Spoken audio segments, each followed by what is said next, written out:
langkah bersama kita untuk Indonesia, siap melayani dalam demokrasi, jaga persatuan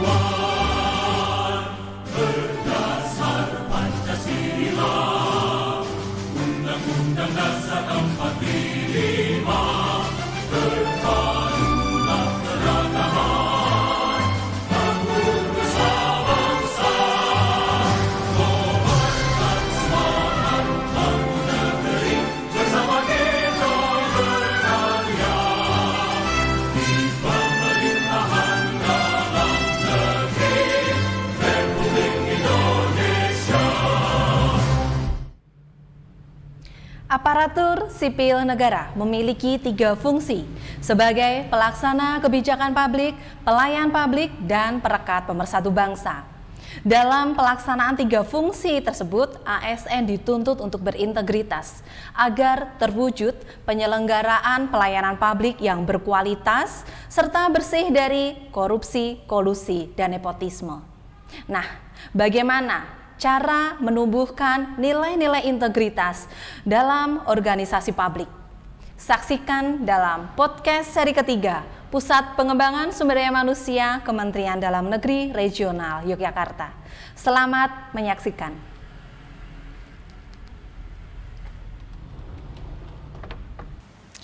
Assalamualaikum warahmatullahi wabarakatuh. Selamat pagi, salam sejahtera untuk kita semua. Halo pemirsa, senang sekali saya Mila Anggraini dapat berjumpa kembali dengan pemirsa dalam podcast seri ketiga Pusat Pengembangan Sumber Daya Manusia Kementerian Dalam Negeri Regional Yogyakarta. Podcast Pusat Pengembangan Sumber Daya Manusia Kementerian Dalam Negeri Regional Yogyakarta merupakan salah satu inovasi kegiatan ataupun media sebagai pengembangan kompetensi sumber daya manusia, khususnya yaitu pada aparatur sipil negara. Pemirsa, pada podcast seri yang ketiga ini, kami akan menyampaikan materi terkait dengan menumbuhkan nilai-nilai integritas di lingkungan organisasi publik. Dan pada kesempatan ini telah hadir selaku narasumber, beliau adalah Bapak Muhammad Fathul Arifin SHMM. Beliau adalah Widya Iswara Ahli Madya, Pusat Pengembangan Sumber Daya Manusia Kementerian Dalam Negeri Regional Yogyakarta.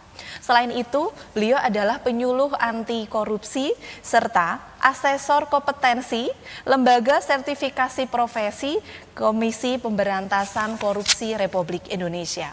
Baik pemirsa, narasumber kita telah hadir, mari kita sapa beliau. Assalamualaikum warahmatullahi wabarakatuh. Selamat pagi Pak Fathul. Waalaikumsalam warahmatullahi wabarakatuh. Selamat pagi Bu Mila dan selamat pagi para pemirsa semuanya. Pak Fathul, terima kasih sudah meluangkan waktu untuk hadir sebagai narasumber dalam podcast seri ketiga pada pagi hari ini. Ya, terima kasih pula kesempatan dihadirkan pada podcast hari ini. Pak Fathul. Pak Fathul, bagaimana Pak kabarnya? Sehat ya Pak? Ya, alhamdulillah sehat ini Bu Mila, walaupun kita sedang puasa. Alhamdulillah menjadikan suatu yang barokah untuk kesehatan bagi kita semua. Amin ya rabbal alamin. Baik, baik Pak Fathul, terkait dengan tema yang pagi hari ini akan kita bahas atau akan disampaikan oleh narasumber, yaitu bagaimana menumbuhkan nilai-nilai integritas di lingkungan organisasi publik. Nah Pak Fathul, apa sebetulnya relevansi antara tema dengan organisasi publik? Monggo Bapak. Baik, bahwa relevansi tema dengan konteks organisasi publik itu berkaitan dengan misi pencapaian tujuan nasional yang di dalamnya memerlukan implementasi dari asas-asas umum penyelenggaraan negara seperti yang telah ditetapkan dalam Undang-Undang Nomor 28 Tahun 1999 tentang penyelenggaraan negara yang bersih dan bebas dari korupsi, kolusi, nepotisme. Nah, Bu Mila, bahwa tema ini sebenarnya juga sebagai tindak lanjut dari podcast sebelumnya di Badan Pengembangan SDM Kementerian Dalam Negeri TV Nggih. yang waktu itu menghadirkan Bapak Deputi Pencegahan KPK Nggih. yang pada akhir pernyataan beliau berpesan kepada lembaga-lembaga pengembangan sumber daya manusia di lingkungan Kementerian Dalam Negeri untuk ikut serta dalam membangun integritas aparatur baik di pusat maupun di daerah. Ini sebagai tindak lanjut dari podcast kemarin dari Bapak Deputi Pencegahan. Jadi dari podcast BPSDM yang beberapa hari yang lalu sudah dirilis begitu nggih, Pak betul, Fatul. Nggih, berarti artinya PPSDM Regional Yogyakarta juga menjadi salah satunya begitu nggih Bapak, lembaga yang diharapkan turut dalam membangun integritas sumber daya manusia, yaitu khususnya aparatur sipil negara begitu nggih Pak Fatul. Nggih, baik, kemudian Bapak mohon untuk diberikan penjelasan terkait dengan apa sebetulnya pengertian dari integritas, kemudian peranannya dalam organisasi publik itu seperti apa. Monggo silahkan Pak Fatul. Terima kasih Mila. Tentang pengertian integritas serta perannya ini saya akan menjelaskannya dengan terlebih dahulu menyampaikan satu cerita. Wah, menarik sekali nih. Apa Pak Fatul kira-kira ceritanya? Cerita tentang tembok Cina. Oh, nggih, tembok Kita Cina. ketahui bahwa tembok Cina itu tercatat sebagai konstruksi bangunan terbesar di dunia. Nggih. Bahkan katanya terlihat dari bulan. Panjangnya 8 kali lebih Pulau Jawa, lebarnya mencapai 14 meter, tingginya yang paling tinggi itu sampai kepada 16 meter. Yang oleh Kaisar Cina dibangun selain untuk jalur transportasi, fungsi utamanya adalah untuk mencegah penyerangan atau ekspansi dari bangsa di sebelah utara Cina, bangsa Mongolia. Perlu diketahui bahwa dalam sejarah memang setelah tembok Cina dibangun oleh beberapa kaisar Cina, beberapa tahun di awal memang bangsa Cina terbebas dari serangan dari bangsa Mongolia. Tetapi belum sampai dekade pertama, ternyata bangsa Cina juga berhasil diserang oleh bangsa Mongolia. Bahkan didului sampai 3 kali. Luar biasa. Ada strateginya pasti itu nggih, Pak. Pertanyaannya, strategi apa yang dipakai oleh bangsa Mongolia untuk menembus tembok Cina yang konstruksi terbesar di dunia tersebut? Ternyata strategi bangsa Mongolia adalah dengan cara menyuap para penjaga tembok Cina tersebut. Sehingga dalam waktu yang bersamaan orang-orang terpilih dari Mongolia bisa masuk, kemudian mengkondisikan situasi sehingga bisa menyerang, menduduki bangsa Cina dengan cara menyuap para penjaga tembok Cina tersebut. Dengan cara menyuap begitu Pak Fatul. Baik, kemudian apa ini Pak kira-kira nilai yang bisa kita ambil dari kisah yang tadi sudah disampaikan oleh Pak Fatul? Dari kisah tersebut bahwa orang yang bisa disuap itu berkaitan dengan kejujuran yang ada pada dirinya, yang merupakan nilai utama dari integritas itu. Sehingga pelajaran yang dapat kita peroleh, seberapapun besarnya, seberapa besar pun kekuatannya dari suatu organisasi, seberapa lengkapnya peraturan pada suatu organisasi, seberapa banyaknya pegawai, pinternya pegawai dari organisasi tersebut, tanpa dilandasi dengan integritas manusianya, maka organisasi tersebut akan gampang runtuh, akan gampang jebol. Seperti pada kasus tembok Cina tadi. Kuncinya adalah pada integritas yang harus terus dibangun. Begitu Pak Fatul. Kemudian Pak, barangkali ini dari tadi kisah tembok Cina begitu nilai-nilai yang secara rinci barangkali ada Pak poin-poinnya agar kita mudah dalam implementasi. Terima kasih. Integritas dalam suatu pengertian yang umum kita ketahui adalah keselarasan, Nggih. keterpaduan atau kelengkapan dari kata, perbuatan, dan pikiran Nah, nggih. yang dibentuk atau dibangun oleh nilai-nilai yang dianggap umum berlaku Nggih. dan dianggap benar oleh manusia. Nah, nilai-nilai tersebut sejumlah 9 nilai. Oh, ada 9 nilai, nggih. Yang 9 nilai. Apa saja? Yang sebenarnya nilainya? bisa juga kita tambahkan secara lebih. Oh, nggih. Tapi 9 nilai. 9 nilai itu antara lain adalah berani, Berani, nggih. kemudian jujur, Jujur, mandiri, mandiri, peduli, peduli, adil, adil, disiplin, disiplin, kerja keras, kerja keras, tanggung jawab, tanggung jawab, sederhana. sederhana. Ada 9 nilai. Ada 9. Barangkali ada akronimnya itu, Nah, Pak Fatul. Biasanya untuk Nggih, memudahkan memudahkan. kita mengidentifikasi nilai-nilai integritas ini bisa disingkat dengan kata berjumpa di kertas. Oh, berjumpa di kertas. Di sana ada 9 nilai. Ada juga yang menyingkat dengan kata yang lain. Selain berjumpa di kertas Biasanya ada berjumpa lagi. di kertas ada Nggih. lagi yang menyingkat dulu ada singkatan Jupe Mandi Tangker Sebedil. Oh, menapa itu Pak Fatul Nah, akronim sama. dari Jupe itu Nggih. jujur, peduli, mandiri. Ya, itu kan tanggung disiplin. jawab, Ya, nggih. itu juga Oh, singkatan. nggih. Yang sekarang ada pula singkatan bersepeda Jumat kakak. Sama dari 9 nilai integritas. Ya, nggih. Nah, Ya. berkenaan dengan 9 nilai integritas ini, apabila kita bangun dalam suatu organisasi publik, maka sesuai dengan apa yang telah ditetapkan oleh Undang-Undang Nomor 28 tahun 1999 tadi, Nggih. maka akan terbentuk atau terbangun suatu misi organisasi publik yang utama adalah pelayanan publik Pelayan publik. yang berintegritas, dalam arti yang bebas dari korupsi, kolusi, Kolusi dan juga nepotisme. Ini yang dimaksud seperti halnya misi dari Undang-Undang Nomor 28 tahun 1999 Iya. yang di situ isinya adalah asas-asas umum penyelenggaraan negara yang bersih dan bebas dari KKN. Ya, Demikian, nggih, Bu. nggih. Wah, luar biasa nggih. Jadi artinya aparatur sipil negara begitu nggih Pak Fatul diharapkan tetap memiliki integritas. Apalagi kalau dikaitkan dengan fungsi kita selaku ASN nggih Pak Betul. Fatul.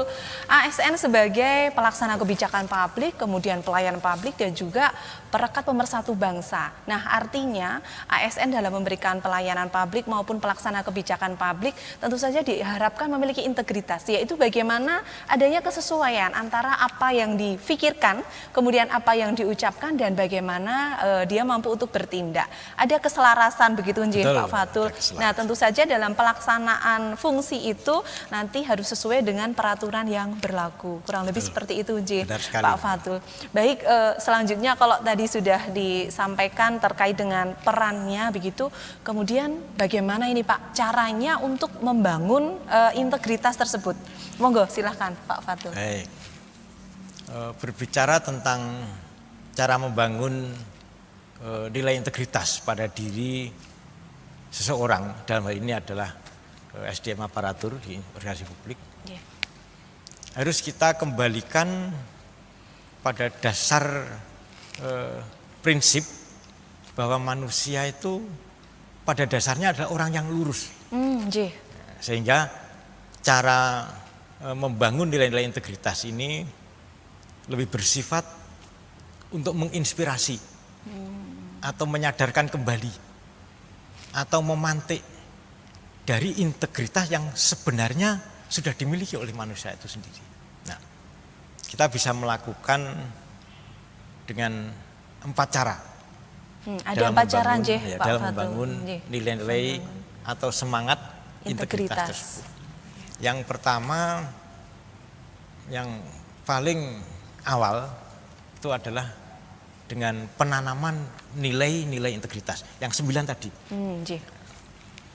Penanaman nilai-nilai integritas ini dapat pula dalam praktek kita melaksanakannya, menerapkan cara ini diparalel dengan 3 cara yang lain selain satu penanaman nilai, iya. yakni pembiasaan atau habituasi kita kenal. Dibiasakan, dihabitkan begitu nggih. Kemudian simbolisasi, melalui simbolisasi. Iya. Dan yang tidak kalah penting dan urgen adalah melalui keteladanan. Oh, melalui keteladanan. Empat Nggih. cara. Saya jelaskan Nggih, satu-satu. baik, monggo Bapak, silakan. Penanaman nilai dapat dilakukan secara langsung atau tidak langsung, secara formal atau tidak formal. Secara formal misalnya Nggih. melalui briefing pada apel pagi, Nggih. pada rapat-rapat internal, Nggih. atau melalui cara formal yang lain. Nggih. Sedangkan yang tidak formal misalnya bisa juga melalui ngobrol bareng di kantin kantor, melalui cara tidak formal. Secara langsung berarti langsung disampaikan melalui forum-forum. Berarti termasuk Resmi. podcast yang sekarang ini sedang kita lakukan begitu nggih, Nah, Pak? podcast Menjadi ini salah satu contoh gitu nggih, cara penanaman nilai secara tidak langsung melalui media. melalui media nggih. Tidak hanya podcast, banyak sekali. Misalnya di satu kantor pelayanan publik, penanaman nilai integritas bisa dilakukan melalui TV yang diputar di ruang tunggu. Misalnya seperti itu. Oh, nggih. Ada video tentang Video. nilai integritas yang diputar di situ. Atau melalui audio podcast yang disiarkan melalui suara pada saat menunggu. Atau bisa melalui media yang lain. Secara berkala, secara mingguan, instansi tersebut melakukan posting tentang nilai integritas melalui media sosial. Melalui Instagram, melalui Facebook. Nah, itu merupakan cara penanaman nilai secara tidak langsung. Tetapi isinya adalah nilai-nilai integritas. Integritas. Oh, nggih. Yang pertama tadi melalui penanaman Penanaman nilai-nilai begitu nggih, Pak. Baik langsung maupun tidak langsung. Nah, kemudian yang kedua, Pak, yaitu tentang tadi pembiasaan atau dihabitkan gitu nggih, Ya, Pak? pembiasaan. Dibiasakan. Ini kalau di dalam suatu organisasi pendidikan, ini contoh konkret, Nggih. di sekolah misalnya. Di sekolah. Pembiasaan untuk berlaku jujur dengan sekolah itu mendirikan warung kejujuran. Oh, nggih, tentang warung warung kejujuran. Murid dapat membeli dengan cara mengambil sendiri, kemudian membayar menaruh uangnya dan mengambil kembaliannya secara mandiri. Nggih. Ini akan membiasakan seseorang itu bersikap jujur, pembiasaan. Apabila itu berulang-ulang menjadi kebiasaan, maka akan terbangun nilai integritas tersebut. Perilaku. Kemudian ada juga yang saya pernah membaca di satu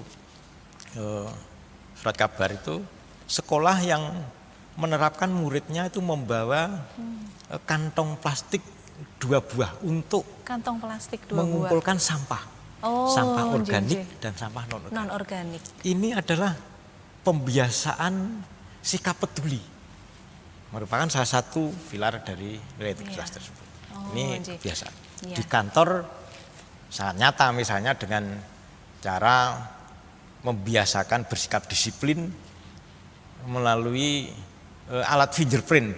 Nggih. Itu sebenarnya pembiasaan untuk membangun nilai sikap integritas. Nggih.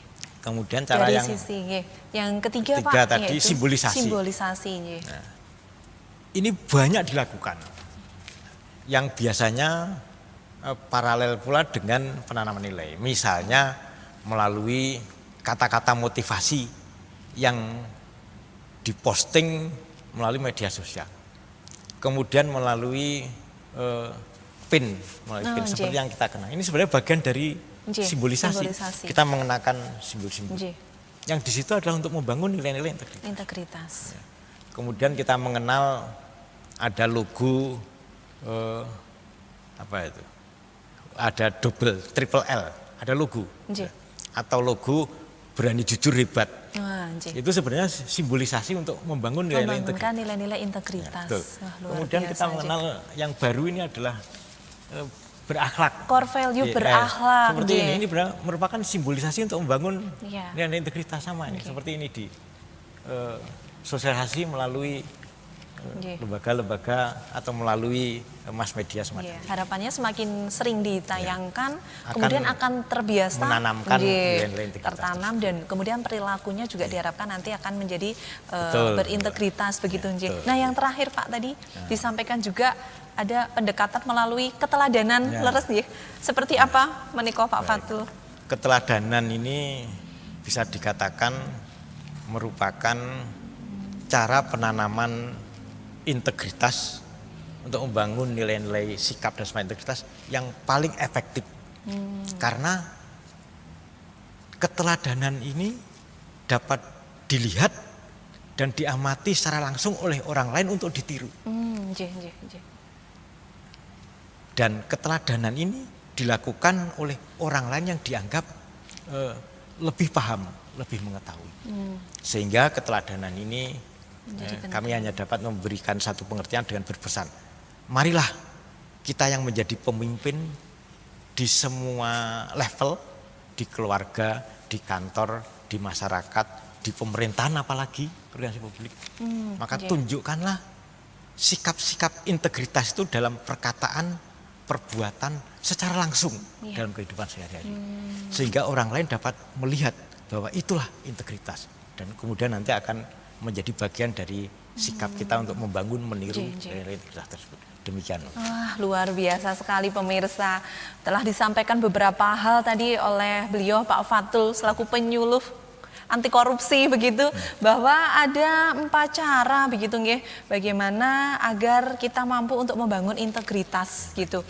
Nah, tadi sebelum masuk ke 4 cara, beliau juga menyampaikan bahwa pada dasarnya manusia itu adalah orang baik gitu nggih Pak, yang menyukai hal-hal baik begitu. Sehingga harus sering untuk diingatkan untuk kembali kepada fitrahnya gitu.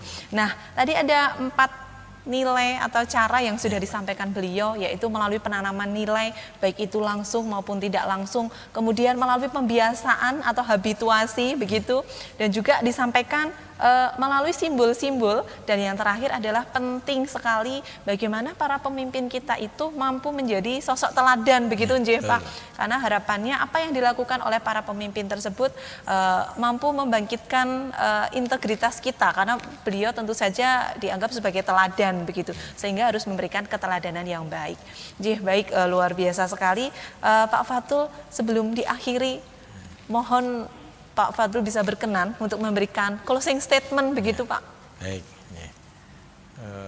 Yang pertama ada 2 Nggih. penutup kami. Yang pertama bahwa cara membangun nilai integritas tadi bisa secara paralel kita lakukan dengan pendekatan-pendekatan sesuai dengan kondisi dan kebutuhan pada organisasi publik.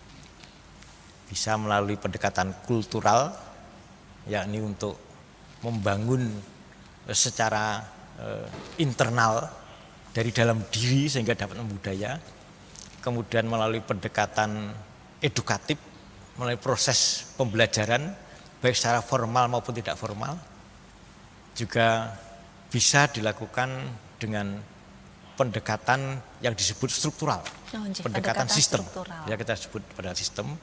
Dan yang terakhir adalah pendekatan normatif, yaitu dengan pendekatan yang di situ dikaitkan dengan penegakan, enforcement, atau pendekatan hukuman.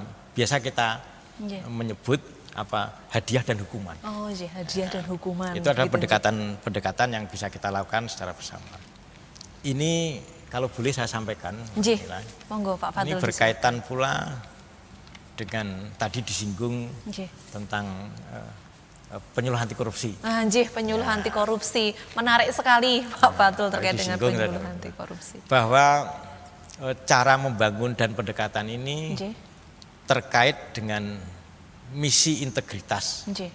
dalam membangun penyelenggaraan negara yang bersih dan bebas Bersih dari korupsi nepotisme. Nggih. Di situ ada tiga cara atau ada 3 pendekatan. cara pendekatan Ya, begitu nggih. Satu yang disebut represif Nggih. atau penindaan. Nggih. Yang kedua adalah pendekatan sistem melalui pencegahan. Iya, melalui Dan pencegahan. yang ketiga adalah melalui edukasi atau melalui kampanye. edukasi. Ya, nggih. Kenapa demikian? Karena untuk membangun suatu nilai integritas suatu bangsa, itu diperlukan peran serta seluruh komponen masyarakat, tidak hanya oleh aparat saja. Ya, baik. Sehingga kepada masyarakat juga diberikan kesempatan untuk ikut bersama-sama kita membangun integritas tersebut melalui jalur tadi pendidikan, penyuluhan, anti korupsi, kampanye anti korupsi.